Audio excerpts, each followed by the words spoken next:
Kasih tahu urutan nonton Wolverine dong. Nah, oke. Jadi sebenarnya kalau nonton Fox X-Men Universe, itu kita nontonnya dari tahun rilis filmnya aja, supaya nggak repot. Yang pertama, kalau urutan rilis film adalah X-Men dulu. X-Men yang pertama.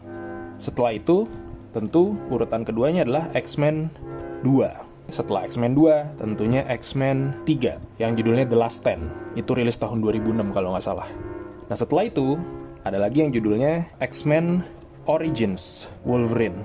Rilis tahun 2009 dan lumayan kontroversial waktu itu filmnya karena sempat bocor sehingga filmnya keluar dalam bentuk CGI-nya belum selesai, visual efeknya belum selesai. Terus juga beberapa plot hole, juga ada continuity error-nya juga banyak sehingga jadi aneh gitu. Tapi nggak apa-apa, untuk nambahin khasanah per X-Men-an, ini tetap ditonton aja nih, X-Men Origins Wolverine tahun 2009. Setelah itu muncullah X-Men First Class. Nah, ini adalah film pertama yang timeline-nya itu mundur ke belakang. Sebelum X-Men pertama, jauh sebelum X-Men pertama. Menceritakan tentang Charles Xavier muda sama Magneto muda. Jadi dia posisinya, timeline-nya adalah pas. Nah, setelah X-Men First Class, muncullah film judulnya The Wolverine. The Wolverine ini adalah lanjutan dari film solo dari si Logan atau Wolverine. Nah, setelah itu, film yang judulnya X-Men Days of Future Past. Kenapa di sini gue nulisnya di tengah? Karena X-Men Days of Future Past ini yang akhirnya menyatukan dua timeline dari X-Men. Timeline dari Future ya, X-Men yang ada X-Men 1, X-Men 2, X-Men 3, X-Men Origins sama The Wolverine. Itu timelinenya ketemu. Lalu X-Men First Class juga akhirnya ketemu di X-Men Days of Future Past. Nah, lalu setelah itu, setelah film X-Men Days of Future Past, Fox ini merilis film-film X-Men dalam dua timeline.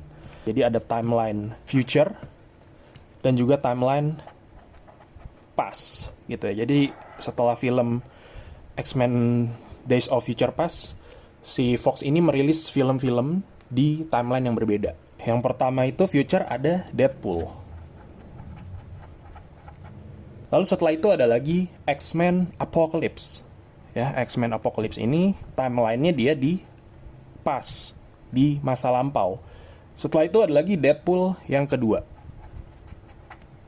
Deadpool 2, Dark Phoenix.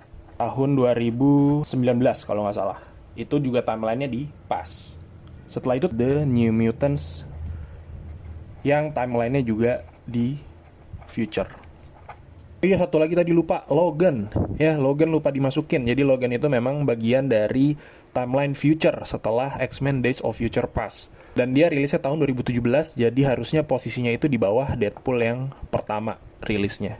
Gitu. Jadi ini adalah urutan untuk nonton X-Men berdasarkan tahun rilisnya. Jadi kalau mau nonton dari X-Men pertama, X-Men kedua, X-Men The Last Stand atau X-Men ketiga, X-Men Origins Wolverine, lalu nonton X-Men First Class, setelah itu nonton The Wolverine, setelah itu nonton X-Men Days of Future Past. Nah, baru setelah itu bisa nonton timeline future dan timeline past nih. Mulai dari Deadpool, abis itu ke X-Men Apocalypse, ke Logan ya, ke Logan, lalu ke Deadpool 2, lalu Dark Phoenix, dan yang terakhir itu adalah The New Mutants, film terakhir dari Fox X-Men Universe. Jadi itu dia timelinenya. Thank you.